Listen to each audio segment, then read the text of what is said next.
What if the key to being happier has nothing to do with achieving more, getting more, buying more, having more? What if the key to happiness really has nothing to do with your outside environment whatsoever? In this video, I want to talk about the importance of choosing yourself. At the time of recording this video, I'm 41 years old. I know I don't look it. And for as long as I can remember, I haven't chose myself. For as long as I can remember, I've put my self-esteem, my self-worth, my opinion of myself fundamentally in the hands of other people. And as a result of that, it's brought me a lot of pain. It's brought me a lot of internal conflict. It's brought me a lot of anger. It's brought me broken relationships. And it's left me feeling pretty consistently like something's missing. I'm stroking my eye, not because I'm crying, but because the aircon's on in the car, because it's very hot where we are right now. But interestingly, I could cry.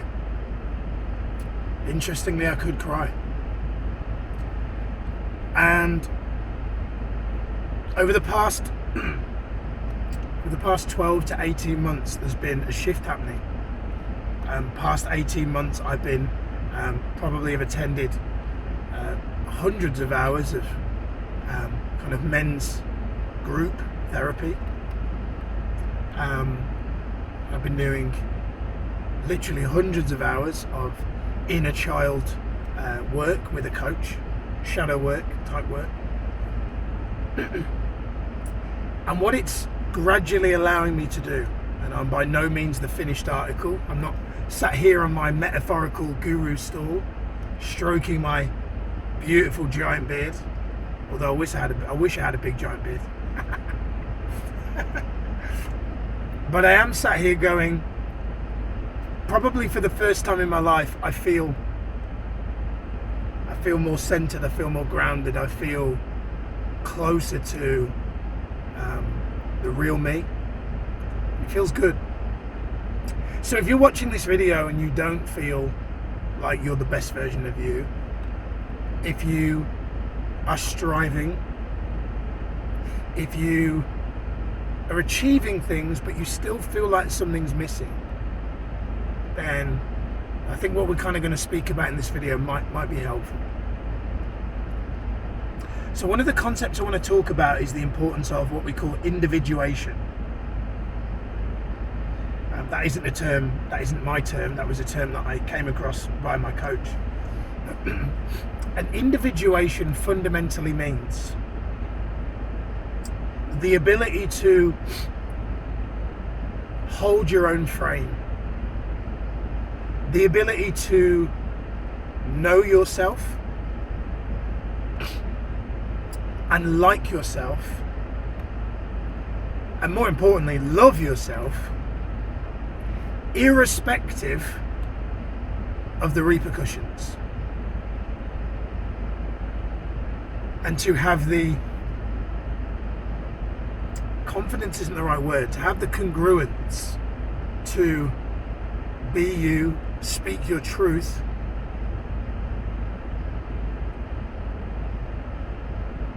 and whatever reaction that causes, to still be able to hold your frame. What I've found from myself, maybe you can relate, is people with low self-worth and self-esteem tend to be people pleasers. And if you've ever been a people pleaser, like I am, people pleasers like to keep the peace. The problem is, people pleasing keeps the peace with everybody else except self. So when you're people pleasing, you're pleasing everybody else other than the child inside of you. And so as a kid growing up, I was very much a pleaser, doing whatever I could to stay out of trouble. I didn't have a bad childhood, by the way, but my mum would get into anger very easily, would go into a pain body very easily. And so as an adult, I've modelled that. I've had a lot of anger and a lot of pain body. So as a result, as a kid, I just kind of, to stay safe, not like I was unsafe, but to stay in my own head, I kind of rationalised that I needed to just stay below the radar. I would be a pleaser, which then meant that I needed somewhere to rebel. So my rebellious area was school.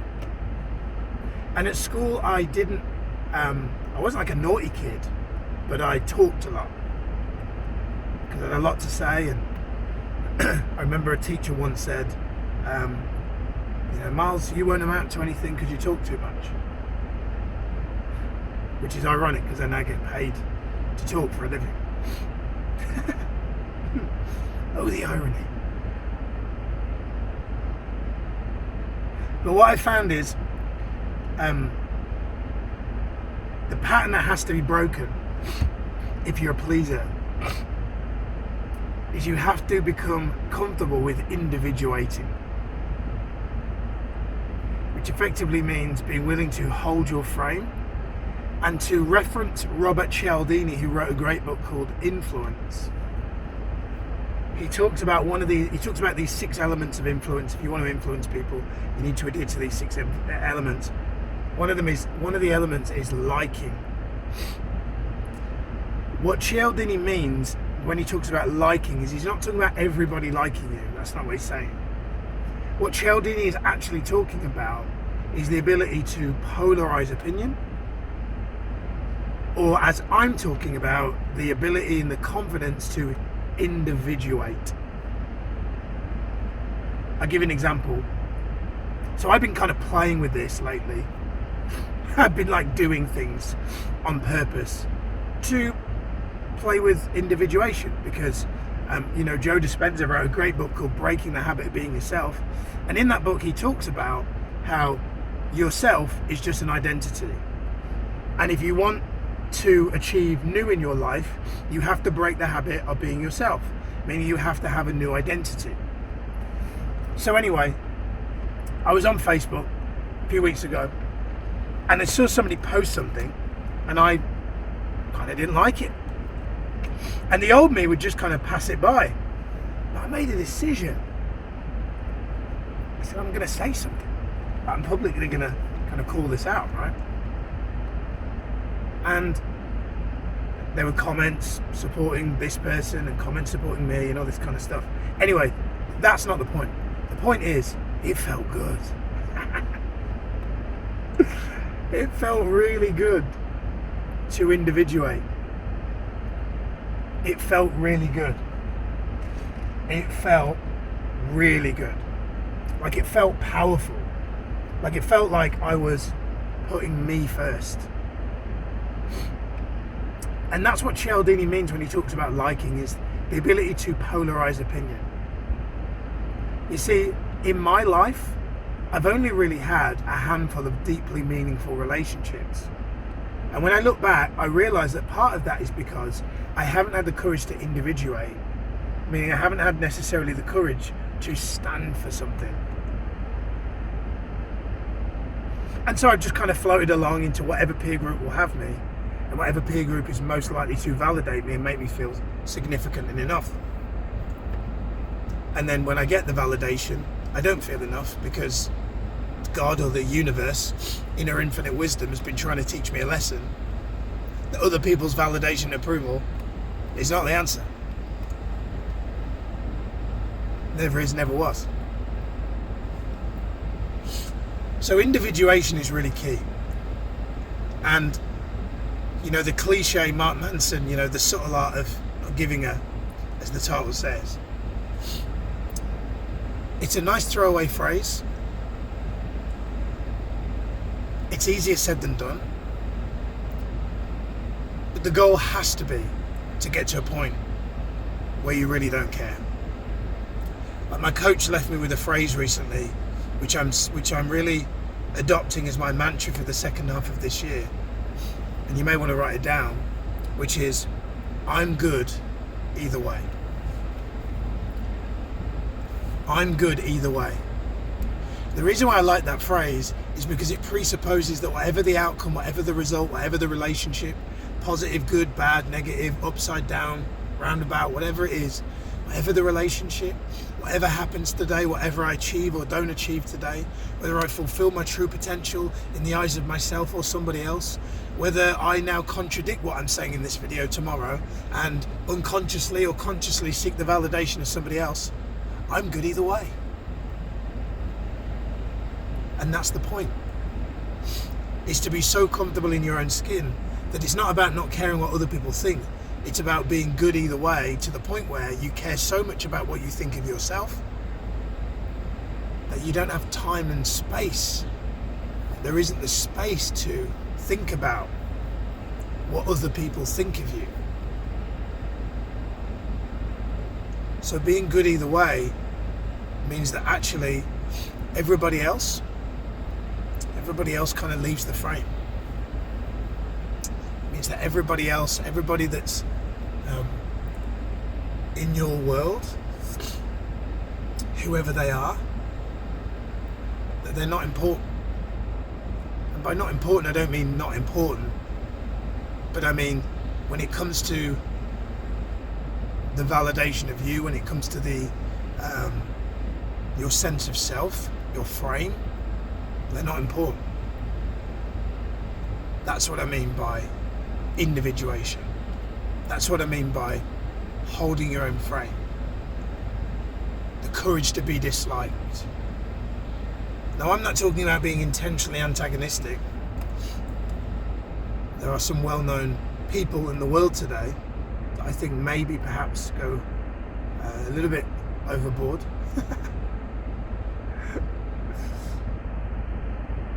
But what's beautiful about those people at the core, if you can strip back the kind of things that they say in the media, and whether you like what they say or not, you can make your own conclusions about who I'm talking about. I don't want to say a name to then create a conversation about it, because it's not the point. But the point is, those people are very comfortable in their own frame. And that is something to be admired.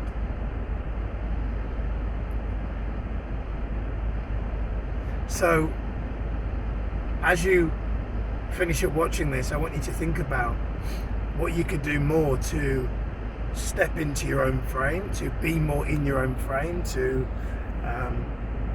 individuate, to speak your truth, to find your truth. Think about that. What would that be like? What would that feel like if you truly put yourself first? If you truly put what you think of you ahead of what everybody else thinks. And if you want to know my recommendations in terms of how to do it, inner child meditation is definitely one of the best ways to do it.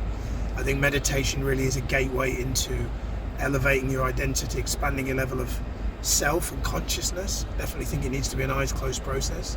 Highly recommend that. And look, if you're here and you're kind of into personal development, and this is a thing that's really vibing with you, then I want to invite you to a free training with me, which is a Foundations of Life Coach training. I teach people how to become a life coach, but I don't just teach them how to become a coach. I make sure they have their own coach. They have a coaching framework, a system. They learn the marketing, they learn how to sell their coaching, they learn how to scale it as well. So if you're a person that is into this stuff, is into helping people, making a difference in the world, using this awareness that you have as a way of helping other people, then somewhere around this video there's a link for you to register, come along to the training, check it out, it's completely free, and see what you think. Anyway, that's it from me. Big love. Namaste. See you next video.